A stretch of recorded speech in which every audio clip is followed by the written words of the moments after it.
everyone, and welcome to another episode of Compensation Insider Talks, where we dwell into the part of what really drives success in today's dynamic business landscape. Today, we are diving into a critical topic that often gets overlooked, that is, performance management systems, also known as PMS. We have a distinguished guest with us today, someone who's been in the HR world and he knows it all. Mr. Hemang Desai, Right. CHRO, Ishaan Technologies. With over 27 years of transformative leadership, Hemang is not just an HR professional, but also a true HR re engineering champion and also a business maverick. Welcome, Hemang. It's a pleasure to have you with us today. Thank you so much, Shraddha. It was wonderful to be here. Okay, Hemang, let's start with the basics. Okay. Performance management system can sometimes be a broad and complex concept for organizations, right? Yes. In your words, how would you define PMS and why is it so critical for businesses today? I would say today the most important competitive advantage that you get is people and its productivity. And anything that measures that productivity will give you an edge over others. How objective this measurement is, how clear this measurement is, the matrices that you set actually sets the path for the organization to grow.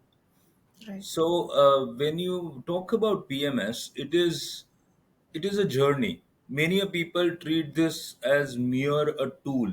You can deploy any of the tools available in the market. You can devise your own tool, but ultimately PMS is much wider a concept. It has to be interwoven as a part of your culture, and Right. that becomes so very critical when you have more complexities in the ecosystem, in the business environment that you are already dealing with. It becomes much easier if you have a sound performance management system and a career path available for employees to ensure that people stay with you for longer, ensure that people are motivated and they are aligned with your business goals. Right. Really well put, Hemang. Yeah. Also, there's a confusion between performance management system and performance appraisal systems. Could you help us clarify the distinction between the two and explain what exactly sets PMS apart? So, as I was mentioning to you, performance appraisal, I would say, is more of a transaction which you normally do periodically. Let's say some organization does it bi-yearly, and some organizations do it annually. So that's a process which you complete the performance, which you assess or appraise at the end of the year, which is called performance appraisal tool. Many a times, performance appraisal and performance management are used interchangeably, Yes. often the reverse way, as I would say. But performance management is far more critical, far more strategic, far more transformational than the performance appraisal could be. So, performance management system is more about a journey. Performance appraisal is more like a milestone, Got it. if I have to put it this way. So your destination could be achieved through PMS, but your milestones can be checked year on year or periodically through PAS. So that is how the basic difference to start with is between PAS and PMS. There are much more, complexities involved in PMS as compared to PS, which is more like giving the rating, giving the evaluating the yearly or the periodic performance, and then maybe linking it to the rewards as we normally do. Whereas in PMS, you are more building the career of an individual, Got which it. is aligned to your business goals, which is aligned to where your organization is heading. So, so there are a lot many things which get involved beyond performance appraisal system into Right. it. Got it. Well said, Hemang. Now it's quite clear for us. Thank you. Also, in your extensive experience, do you find that organizations today truly grasp the importance of an effective PMS?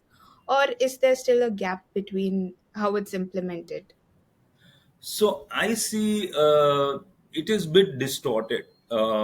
as I have understood PMS, it is first of all, most of the people, when they think of PMS, they think of increments, they think of incentives, they think of rewards for the employee, and somehow they link to the ratings and other things.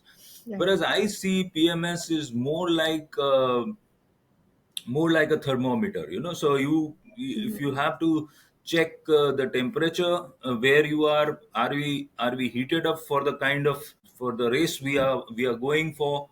So that is the tool which PMS works, but normally we link it to the reward, we pay the increments, incentives, and then we forget about it.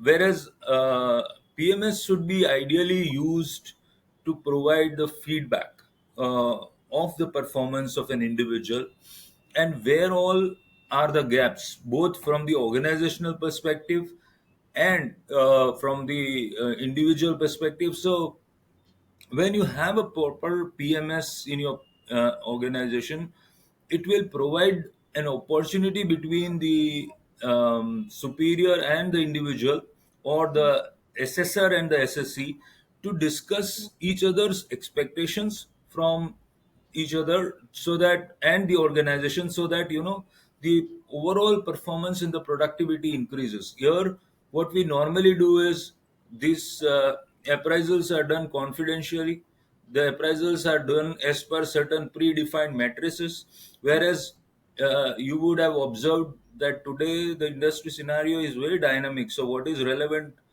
before 1 year probably is irrelevant after a year. So Absolutely. is absolutely obsolete after a year. So Right. sitting with your SSC every 6 months or 3 months, and try and understand, are we going on the right track? Are there any major hurdles in the path?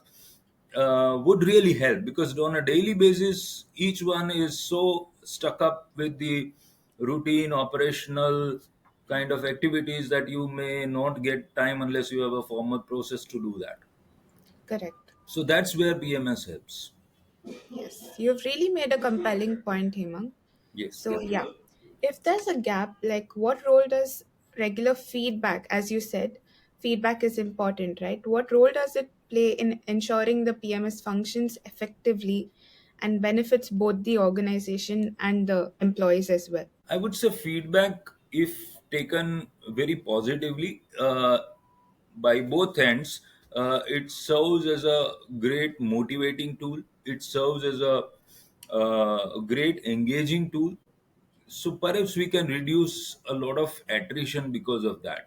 Why? Because the employee, if at all he's falling short of his targets, the bosses know that why is he falling short of targets, what are the constraints really we are facing. And if the employee doesn't get the desired result, he also knows that the organization is quite considerate, the organization is ready to listen to my problems and my issues, which get solved through this PMS process. Also, the major problem I have observed in my 27 years is why people leave. One of the major reasons, all Gallup studies have been done, all other things have been done, but when the employee finds the growth path opaque, he is not able to see his growth within the organization. That's where he starts leaving the organization or thinks of Right. leaving the organization. Yeah, makes sense. Irrespective of whether the organization is growing or not, he would personally not see his growth path, and therefore he will leave. Right. Neither the superiors will have time to sit with them and discuss where all it's not going in the right direction, or what is it that he is lacking to achieve the kind of growth that he is envisaging, Right. is what where the gap lies, and that's where the major hurdle is in terms of retaining people. So that's what I feel is the reason. Correct. Absolutely, Hemang. Feedback is indeed crucial. Yeah, Right.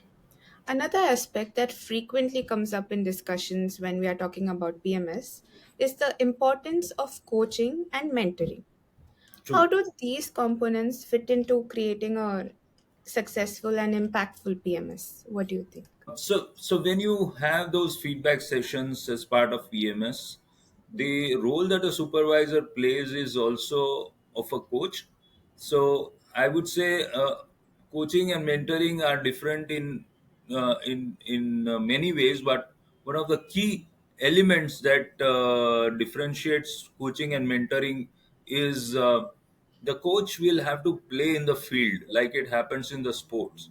So the supervisor will not just have to advise that these are your shortcomings, these are the problems with you, these are the issues with you. Most of the time in our contemporary setups, people used to simply advise and leave it there. If at all there are feedback sessions, they would say that you are. So it's more towards finding faults with the employee.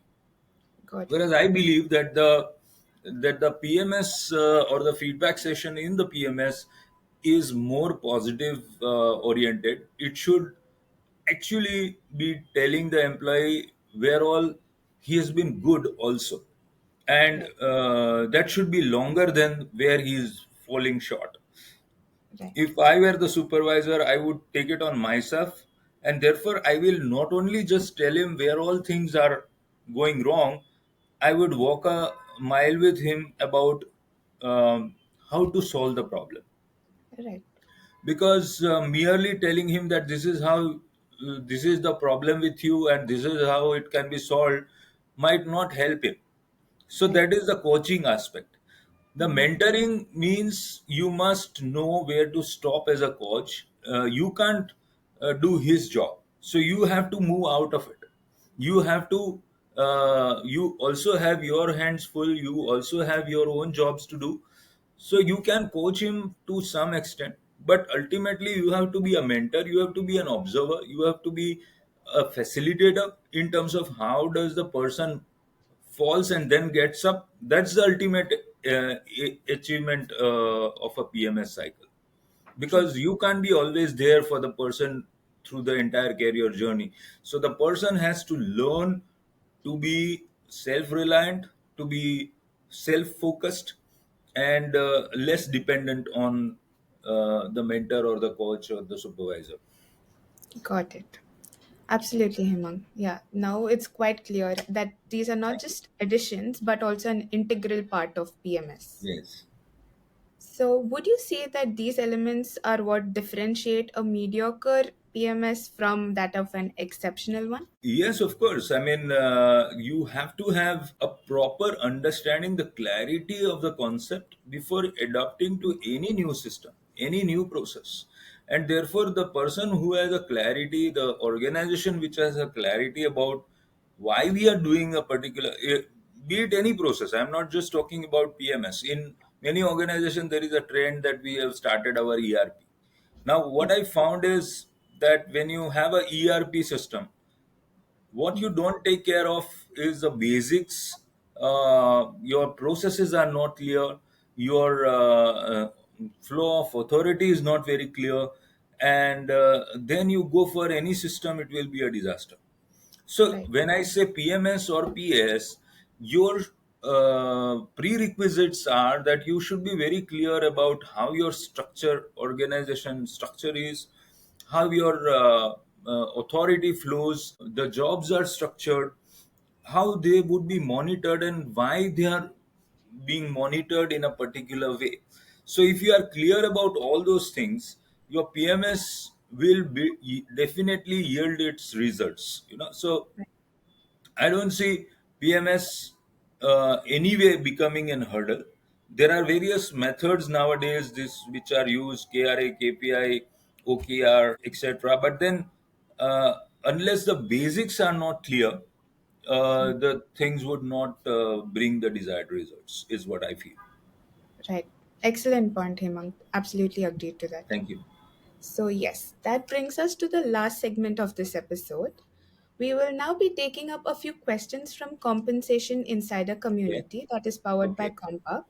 In this Okay. community, we have all the HR and reward professionals from Right. all over who gather regularly and come Okay. together to discuss challenges about compensation, benchmarking, Excellent. total rewards, and much more. Excellent. For all the listeners, If you would like to be a part of this growing network, we'd include a link in the description Sure. from which you can join our community and make the most of it. Right. Now, let's get started with some of the questions we had from our community members Sure. here. Sure, Siddhu. Firstly, how can companies ensure their PMS fosters employee engagement rather than being seen as just another compliance activity? Yes. So, as I was mentioning earlier, this has to see today. Most of the employees are quite aware employees. They are not the ones who would go ahead with whatever has been told, do as directed types of employees. So, Right, you need to bring in a lot of conviction before you introduce any system in the organization, be it PMS or any other system. right, And what does this conviction means? Conviction means that every employee should be answered his or her question that what is in there for me. So right, if a person finds that yes, there is a value addition to my profile, my CV, my working, merits, then probably you don't have to tell them much. fair You will point. have to just explain to them how it helps them. I was surprised when one of the persons working with me in one of the organization told me that ये तो HR का exercise है, every HR person has to do this to earn their bread. And I Yes. was quite zapped, that this is how employees perceive that it is only HR's exercise and it is not nothing to do with us. Whereas the PMS is more of an organizational, it should be an organizational exercise, not an HR exercise. Right, HR can be a mere facilitator, but that is how it is. So people's perception can also only be improved if you are able to answer this question that what is in there for me. right, correct. Next, they want to know what steps can an organization take to align an individual performance goals with its broader strategic objectives. Yes, so very interesting question, and that's something which most of the organizations are grappling with. First of all, I personally feel I was going through the through a book, Measure What Matters, and Measure What Matters talks about the OKRs, and so you got to be a little more flexible when it comes to goal setting of individuals. So it should have both the element of the organizational objectives cascaded down to the lowest level, and also an element of an individual aspirations. Now this has to be crafted very well so that the individual is also able to see that whatever I achieved for my career growth and what is it that I have contributed to the overall organizational design or the organizational goals. Both ways it should reflect in those goals, then only those goals will be motivating enough for the individual to drive through. Or else what will happen is most of the time people would not realize that they have contributed to the organization and they might lose the alignment with the overall organizational goals during the Right. process. Secondly, what people are missing out is the M in the SMART goals. So when we talk about it should be measurable. It should be measurable in terms of quality, quantity, or timeliness, which people are often missing out, especially for the non-technical teams or for those functions where there are more of operational tasks than any specific project based milestones. Right. But I don't believe that you have any of the goals which cannot be measured. So always you should set a goal which is measured, which is achievable, and within which has a time frame. Got Okay, it. so you must have those areas very clearly defined where it is measurable. There would be always 30-40% content of your job which may not be measurable, Got it. but that may not fall under the KRA KPIs that you are planning to do. So therefore your goals have to be articulated in such a way that it has both your own motivation as well as organizational goals aligned to it. Right. Absolutely, Hemang. Next, we have how do we manage underperformance in a way constructive that is constructive and leads to real improvement through the PMS process. So for the underperformance there can be a variety of reasons, Mhm. and one of the reasons which I've often found is the wrong fitment in the role. So I it will be too premature to say that a person is incompetent, though we often come to the conclusion very fast that the person is incompetent to handle the job. Mhm. Now what would have happened is probably in the kind of culture that we have been brought up into is where you may or may not enjoy the job, but if you are given a plum designation, if you are given a great salary, you have to grab that job, the first that comes your way. Yeah. So what happens many a times people find themselves they can manage initial 5 7 years, but as the Mhm. responsibilities grow, as the complexities grow of the job, unless you have the passion for it, you will get lost. Okay, so that's where the mediocrity and that's where the incompetency starts showing up. True. So the as an organization, what I need to see is, as I always say, this that the one of the role that HR has to play futuristically also is to conduct small researches for the Mhm. employees, Right. wherein you can see what this person is cut out for, and then accordingly find a job within the organization. I think that will reduce this kind of issues, this kind of concerns of a person's incompetence Right. and inadequacies. So this would be a turning point for HR as well as for the PMS as a whole. That's a great suggestion, Hemang, Yes. seriously. Yes. And lastly, what role does technology play in enhancing the effectiveness of this modern PMS? What do you think? Technology has a great role. Uh, I would say, provided your process is well defined and well articulated, well designed, technology ensures consistency, Right. technology ensures transparency, technology ensures objectivity, technology ensures, something which is fast, so it is not delayed because of a process or because of a person's whims and fancies. You can set a date and it will be completed. Right. And also it will keep you better records of what is happening.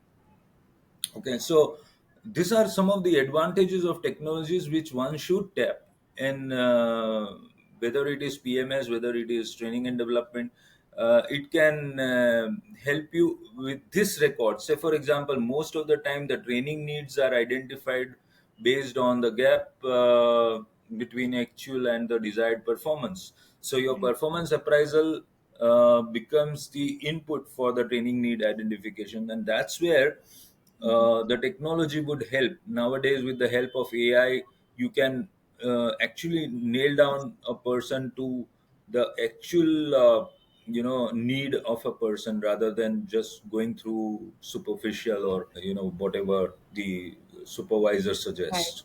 Yes, absolutely. Yes, technology is really playing a very crucial role in our True, lives nowadays, in all fields. true, very Great. true. Thank you so much, Hemang, for resolving all Pleasure. these queries with your effective insights. I'm sure Thank you so much. everyone got really good suggestions from this. Thank you, Before we thank you. wrap up, do you have any final thoughts for our listeners about successfully implementing a robust planning PMS system? Any final short Yes, thoughts? I would like to suggest that for those who are not yet into it, Mhm. should bring in an indigenous PMS. Start with a very simple one. Not should not be a very complex, but stick to it. Like once you have planned, you have designed, you have defined what is PMS for you. I would suggest that you keep it consistent at least for 3 cycles. So if you are doing half yearly cycles, at least for 1.5 years, and if you are doing it for annually, at least for 2 to 3 years time, you should be consistent, and then see how it is bringing the change, and Right. I'm not saying you should not tweak them in between, but by and large the philosophy or the way in which it is executed should remain same, so that the people find the real value in it. Otherwise what will happen is they might find that this year it was this, the other year it will be something else. So my fellow HR professionals, they always claim that I have designed the PMS for this organization and that organization. What they actually do is change the formats. Okay, so they consider it as a merit. Now, while to some extent it can help, but again, unless the spirit is not there, it would be not even an old wine in the new bottle. So the spirit has to continue, and that is very important, as I mentioned earlier. That's a really great advice, Hemang. Thank you. It's been a privilege to have you on our show today. It I'm is my sure our pleasure. audience got a better understanding about this It concept is my and pleasure. gained a wealth of knowledge about PMS. Yes. Thank you once again for Thank you sharing so your much. Thank you, expertise. Shraddha. It was wonderful talking to you. Thank you. Likewise. Thank you for our listeners for tuning in today. If you found this discussion valuable, make sure to subscribe Compensation Insider Talks and also stay tuned for more insights from our industry leaders. Until next time, keep driving the excellence in every aspect of your business. Thank you.